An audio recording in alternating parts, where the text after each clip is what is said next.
महाराज, और ये बात भजन में जो भैया ने सुनाई ना, ये कोई साधारण बात नहीं है, ये यथार्थ सत्य है। वृंदावन आप में से बहुत से लोग गए होंगे। कितने लोग गए हैं? बिहारी जी के दर्शन तो सबने किए होंगे। राधा वल्लभ लाल जी के दर्शन किए कभी? राधा वल्लभ लाल जी के दर्शन? बिहारी जी का जो विग्रह है ना, ये विग्रह कहीं बनाया नहीं गया। ये विग्रह हमारे हरिदास स्वामी ने स्वयं निधिवन में बैठकर अपनी मानसी सेवा से प्रकट किया। उस समय हमारे जिस समय राधा वल्लभ लाल जी नहीं थे, वृंदावन में केवल एक दो ठाकुर थे, राधा रमण और रास बिहारी। राधा रमण जी और रास बिहारी जी। कुम्मन दास जी गंडकी नदी में शालिग्राम जो निकलते हैं ना, शालिग्राम जी गोल होते हैं। कुम्मन दास जी बड़े भाव से शालिग्राम जी की सेवा किया करते थे। जिस समय राधा रमण लाल जी के दर्शन करने जाएं, रास बिहारी जी के दर्शन करने जाएं, तो देखें कि रास बिहारी जी ठाकुर बने बैठे हैं, सुंदर पगड़ी सिर पर है, मोर मुकुट है, गले में बैजंती माला है, महाराज सुंदर भोग लग रहा है, सुंदर सुंदर वस्त्र पहने। एक दिन मन में बड़ा खिन्नता हुई, बोले बताओ ये वृंदावन में ये दो ठाकुर हैं, ये सुंदर कपड़े पहनते हैं, सुंदर वस्त्र पहनते हैं, मुकुट भी लगाते हैं, हमारा ठाकुर गोल मटोल। हम कहां वस्त्र पहनाएं, कहां पगड़ी लगाएं, कहां माला पहनाएं, मुख ही समझ में नहीं आता, कहां हम इसे भोग लगाएं। मन में विचार कर रहे थे, आंखों से आंसू बह रहे थे। बोले हे ठाकुर, हमें भी अपनी सेवा का मौका दो, हम भी तुम्हें सुंदर वस्त्र पहनाएं, सुंदर पगड़ी लगाएं। सांझ के समय कहीं से घूमते घूमते रहीम दास जी पहुंच गए। रहीम दास जी ने जैसे ही देखा, एक पद गा दिया, कुम्मन को लाला बड़ो नीको गोल मटोल। कुम्मन दास जी के लाला अर्थात शालिग्राम जी के लिए पद गाया रहीम दास जी ने, प्रसन्नता में, बड़ाई में। लेकिन कुम्मन दास जी को बुरा लग गया। बोले देखो, अब तो रहीम दास जी भी कहने लगे मेरा लाला गोल मटोल। लाला को लिटा तो दिया, शालिग्राम जी को सुला तो दिया, विश्राम करा दिया, लेकिन रात भर कुम्मन दास जी को नींद नहीं आई। बोले मैं नहीं जानता ठाकुर, मुझे नहीं पता, मुझे भी तेरा श्रृंगार करना है, तुझे तेरे लिए भी पगड़ी लेकर आऊंगा, तुझे भी वस्त्र पहनाऊंगा। महाराज रात भर जगते रहे, रात भर रोते रहे, रात भर कन्हैया से एक ही बात कहते रहे, मुझे कुछ नहीं पता, मुझे केवल तुझे पगड़ी पहनानी है। सुबह जिस समय कुम्मन दास जी ने शालिग्राम जी के ऊपर का कपड़ा हटाया ना, तो जो विग्रह आज रखा है राधा रमण लाल जी ने, वही विग्रह शालिग्राम जी से प्रकट हो गया। वो विग्रह कुम्मन दास जी ने प्रकट किया। कुम्मन दास जी ऐसी परंपरा से थे जो छूत अछूत बहुत मानते थे, बहुत मानते थे। मंदिर से एक बार गर्भगृह से अगर वापस आ गए तो दोबारा अगर अंदर जाएंगे तो नहाकर ही प्रवेश करेंगे। और हृदय में विचार था, यो मेरो लाला है, राधा रमण लाल जी मेरे लाला है। मंदिर में प्रवेश कर रहे हैं तो नहाकर प्रवेश कर रहे हैं। एक दिन भगवान ने, राधा रमण लाल जी ने कुम्मन दास जी के साथ लीला कर दी। जैसे ही कुम्मन दास जी सांझ के समय बिस्तर लगा के महाराज लाला को उठाकर लिटाकर रजाई पैरों तक उड़ाकर जैसे ही बाहर निकले, पट बंद किए, बाहर आकर कुछ काम में लग गए। अंदर से आवाज आई, बाबा बाबा तेने मुझको रजाई तो उड़ाई ना, मुझको सर्दी लग रही। बाबा ने कहा अरे भूल हो गई। सर्दी में तुरंत पूस के महीने में, जनवरी के महीने में तुरंत बाबा ने स्नान किया, तुरंत मंदिर में के गर्भगृह में प्रवेश किया, लाला को रजाई उड़ाई। बोले लाला अब ठीक है? राधा रमण लाल जी बोले हाँ बाबा अब ठीक है। महाराज बाबा अभी बाहर आई थे, जैसे कुछ दूसरे कार्य में लगे, अंदर से फिर आवाज आई, बाबा ये देख बिल्ली का बच्चा बार बार इधर से उधर कर रहा है, ये मुझे डरा रहा है, मुझे डर लग रहा है। कुम्मन दास जी लाला मानते ना, तो लाला है। कुम्मन दास जी को थोड़ा सा गुस्सा आ गया। बोले आज इन्हें बहुत बिल्ली के बच्चे से डर लग रहा है। फिर से स्नान किया, फिर से गए, बोले लाला 2 बार नहला दिया तूने सर्दी में। फिर से अंदर गए, बिल्ली के बच्चे को भगाया, जैसे ही बाहर आए गेट बंद किया, कुछ काम में लग गई थी, फिर से आवाज आई, बोले बाबा ये तेने खिड़की तो बंद ही ना करी, ठंडी ठंडी हवा आ रही है, सर्दी लग रही है। इस बार कुंभन दास जी को क्रोध आ गया, बोले लाला तू ये नहीं देखता मैं कितना वृद्ध हो गया हूं, तूने 3 बार 2 बार नहला दिया, तीसरी बार नहाऊं तब तेरी खिड़की बंद करूं आके। बोले बाबा वो तो करनी पड़ेगी, सर्दी लग रही है, तेरा लाला बीमार पड़ जाएगा।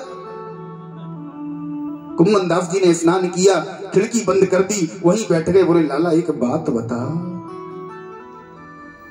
लाला ने कहा क्या बाबा? जब तूने रावण को मारा, जब तूने कंस को मारा, तब जब तूने पूतना को मारा, त्रिणावर्त को, अगासुर को, बकासुर को, इन सबको मारा, तब तुझे न बिल्ली के बच्चे से डर लगा, न तुझे सर्दी लगी, न तुझे रजाई की जरूरत पड़ी, सारी लीलाएं तू आज ही करेगा।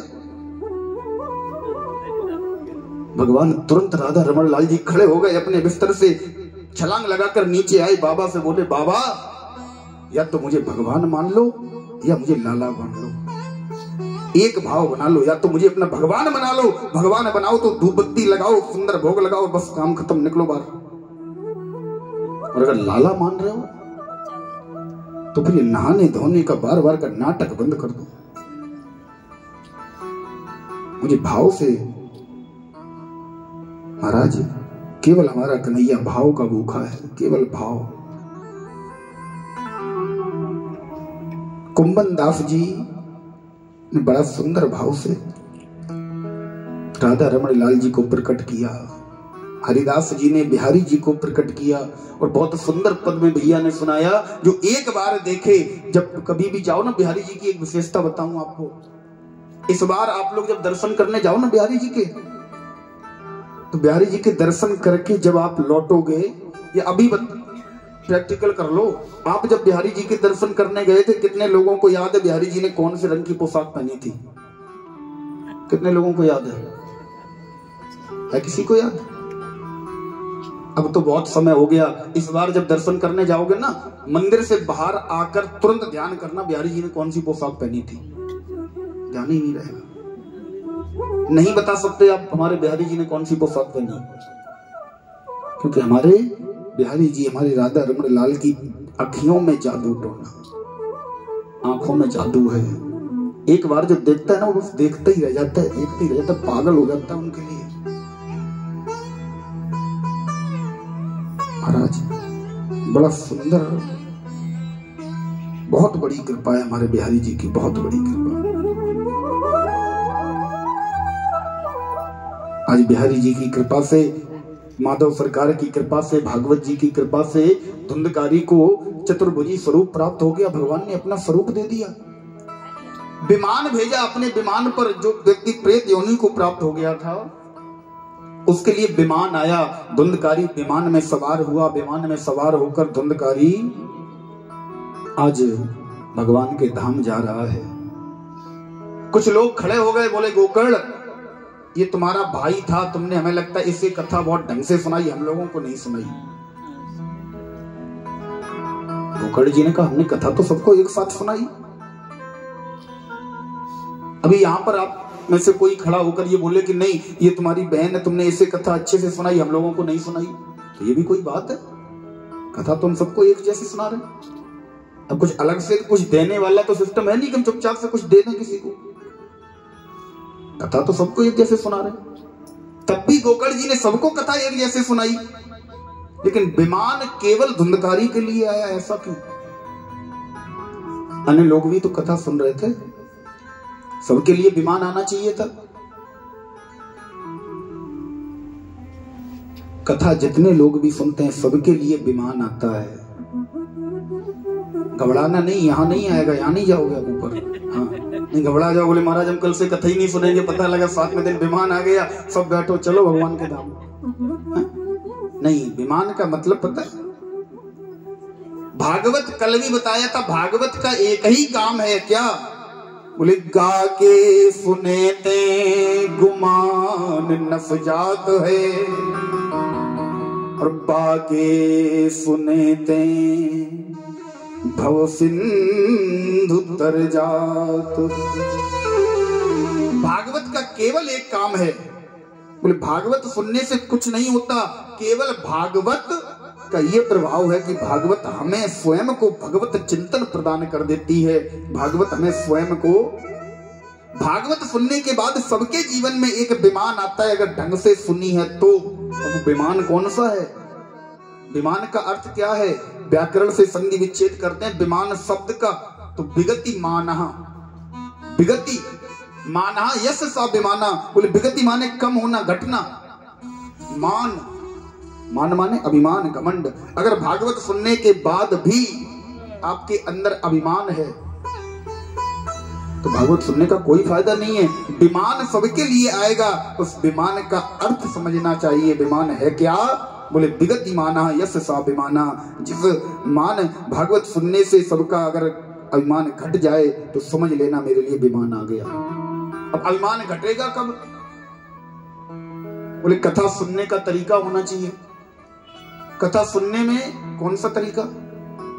गोकर्ण जी ने सूर्य भगवान से कहा, बोले भगवान हमें लगता है भागवत जी की कथा में कोई भेद है, ये सब पर एक साथ कृपा नहीं करती। धुंधकारी को भगवान के धाम पहुंचा दिया, धुंधकारी के लिए विमान आ गया, हम सबके लिए क्यों नहीं आया? सूर्य भगवान ने कहा, गोकर्ण इस समाज में 4 प्रकार के श्रोता होते हैं और प्रत्येक समाज में प्रत्येक जगह पर पाए जाते हैं। यहां भी जितने लोग बैठे हैं इसमें भी 4 प्रकार के श्रोता हैं। कौन कौन से होते हैं महाराज? श्रोता जन है 4 स्वरूपा, श्रोता जन है 4 स्वरूपा, स्वान, सिंह, चलनी और सूपा। 4 प्रकार के श्रोता प्रत्येक जगह पर पाए जाते हैं। पहला नंबर, आप जब कौन से श्रोता बनोगे अभी बता रहा हूं, तब आपके लिए विमान आएगा। पहले नंबर के श्रोता हैं स्वान। स्वान माने जानते हैं क्या होता है? स्वान माने क्या होता है? डॉगी। डॉगी का क्या काम होता है महाराज? पंडाल में आएगा, इधर उधर घूमेगा और जो काम बिगड़ सकता है उसे बिगाड़ेगा और चला जाएगा। तो ऐसे भी श्रोता आपके समाज में ही होते हैं। वो आएंगे पंडाल में, उनके द्वारा कोई काम अगर बिगड़ सकता है तो बिगाड़ेंगे और निकल जाएंगे। अब ऐसे श्रोता सोचें कि नहीं महाराज हम 7 दिन रोज पंडाल में गए, हमारे लिए विमान क्यों नहीं आया? आएगा उनके लिए? नहीं आएगा। दूसरे नंबर के श्रोता बोले सिंह। स्वान, सिंह। दूसरे नंबर के श्रोता होते हैं सिंह। सिंह माने होता है शेर। शेर इतना बड़ा आलसी है, शेर का अगर पेट भरा है तो आप उसके सर पर नाचते रहो, वो आपसे बोलेगा नहीं। दूसरे नंबर के श्रोता आलस फैलाने आते हैं। पंडाल में आएंगे, बोले घर पर रुकेंगे तो कोई ना कोई काम बताया जाएगा, अब ये काम करो, अब ये खत्म हुआ तो फिर दूसरा करो, दूसरा खत्म हुआ तीसरा। बोले क्या करें? सबसे सुंदर बढ़िया कोई कोने की कुर्सी पकड़ेंगे और 2 घंटे 3 घंटे आराम से नींद मारेंगे। हा? कुछ ऐसे भी श्रोता होते हैं। अब विचार करो, ऐसे श्रोता जब पंडाल में आएंगे वो बोलेंगे नहीं महाराज हमने कथा रोज सुनी। एक हमारी कथा में एक श्रोता आता था, हम देखते थे महाराज हमारी कथा चल रही थी फर्रुखाबाद, सबसे पहले भैया हमें बताते थे महाराज जो सबसे पहले ये श्रोता आता है सबसे बाद में जाता है। उसके साथ एक व्यक्ति और बैठता था। अब वहां चूंकि बड़ा पंडाल था तो लोग अपने अपने घर से आसन लेकर आते थे। तो जो व्यक्ति बैठता था हमने उसे बुलाया, हमने कहा इधर आओ भैया, जो तुम्हारे पास में ये भाई साहब बैठे ये कथा बहुत ढंग से सुनते हैं और इनके साथ तुम भी सुनते हो। बोले महाराज कथा ढंग से नहीं सुनते, हमें तो काम रहता है, हमें तो जाना पड़ता है, लेकिन हमें मजबूरी में बैठना पड़ता है लास्ट तक। बोले क्यों? बोले ये आकर हमारी दरी पर ही सो जाते हैं। अब ये हमारी दरी पर सो गए तो हमारी तो मजबूरी है बैठने की, क्योंकि जब तक ये उठेंगे नहीं तब तक हमें अपनी दरी नहीं मिलेगी, इसलिए हम लास्ट तक बैठते हैं, इनके चक्कर में बैठना पड़ता है। तो ऐसे भी श्रोता हैं कि कथा में आएंगे और सो जाएंगे। बताओ ऐसे लोगों के लिए विमान आए? नहीं आएगा। तीसरे श्रोता बोले स्वान, सिंह, चलनी और सूपा। तीसरे नंबर के श्रोता चलनी। चलनी महाराज माताओं आप सब रोज प्रयोग करती हैं चलनी का। क्या काम होता है चलनी का? आटा छानने के लिए, अन्य कोई पदार्थ छानने के लिए। चलनी में आप कितना भी सुंदर पदार्थ डालो, कितना भी सुंदर पदार्थ, चलनी को जब जरा सा हिलाओगे चलनी क्या करेगी? जो काम की वस्तु है उसे निकालकर बाहर कर देगी। और जो अशुद्धि है, जिसका कोई काम नहीं है, उसे चलनी अपने आप में समेट कर रखती है। और तीसरे नंबर के श्रोता ऐसे होते हैं, बोले महाराज कथा में जो काम की वस्तु है उससे कोई मतलब नहीं, फेंको, हटाओ, बाहर करो। और जो अशुद्धि है उसे हृदय से लगा कर रखेंगे। और तो सब ठीक है, अगर ये गद्दों पर सफेदी और बिछ जाती, चादर बिछ जाती तो आनंद है। और तो सब ठीक है, पंडाल थोड़ा छोटा है, उन्हें केवल कमियां निकालनी। कमी क्या रह गई अनुष्ठान में? केवल उन्हें कमी निकालनी, कथा में कमी क्या रह गई? अब ऐसे भक्त सोचें, ऐसे श्रोता सोचें कि महाराज 7 दिन हमने पूरे टाइम 2 बजे कलाकारों के आने से पहले हम आ जाते थे और 6 बजे आरती करा के ही जाते थे। हमारे लिए विमान क्यों नहीं आया? पूरा टाइम हम कह रहे हैं अब 3 घंटे नहीं 6 घंटे पंडाल में बैठो, पूरा टाइम अब कथा सुनो, विमान आ जाएगा? नहीं आएगा। चौथे नंबर के जो श्रोता है सूपा, अर्थात सूप। कितने लोग जानते हैं सूप क्या होता है? हाँ, हमारी बुजुर्ग माताएं सभी जानती होंगी। सूप गांव में अनाज साफ करने के लिए एक पात्र होता था। पहले सिरकंडे का बनता था, बांस की पतली लकड़ी का। अब तो आर्टिफिशियल पता नहीं कैसे कैसे आने लगे। हमारे ब्रजमंडल में खूब देखा है हमने। सूप का मतलब था, अब आपके यहाँ क्या बोलते हो नहीं पता, सूप में कोई भी अनाज डालो, उसे जैसे ही 2-3 बार ऊपर से नीचे हिलाते हैं ना, फटकना जिसे कहते हैं, फटकते हैं। अशुद्धि जितनी भी होगी उस अनाज में सारी बाहर, और जो मूल तत्व, जो काम की वस्तु है अनाज, उसे वो समेट लेता है, अंदर कर लेता है। चौथे नंबर के श्रोता, जिस दिन आप बन जाओगे अशुद्धियों को इग्नोर करके, निग्लेक्ट करके, जो काम की वस्तु है कथा का तत्व, उसे जिस दिन आप ग्रहण करना सीख जाओगे, उसी दिन 7 दिन की कथा के पश्चात आपके लिए भी विमान आएगा। विमान का मतलब ये नहीं है कि महाराज भगवान वहां से पुष्पक विमान भेजेंगे, बैठो और चलो ना। विमान का अर्थ ही यही है, विगति माना। उस दिन 7 दिन कथा सुनने के पश्चात अगर आपके अंदर अभिमान रह जाए तो बता देना कि महाराज झूठ बोल रहे थे।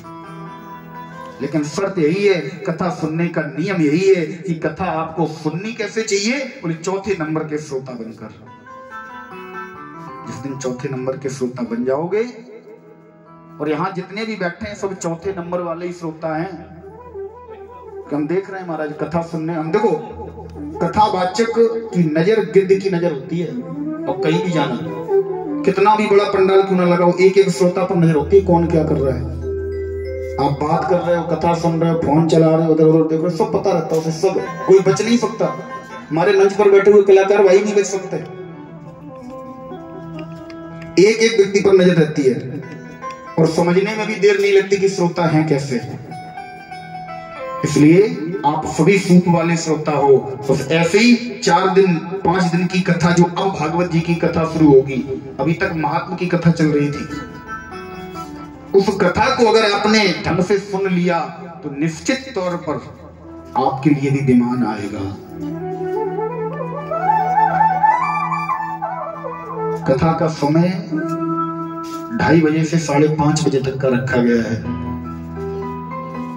महाराज 5 दिन की कथा शेष बची है। बड़ी ही सुंदर कथा है। कल की कथा में परीक्षित जी का जन्म और ध्रुव चरित्र की पावन कथा का श्रवण आप लोग करेंगे।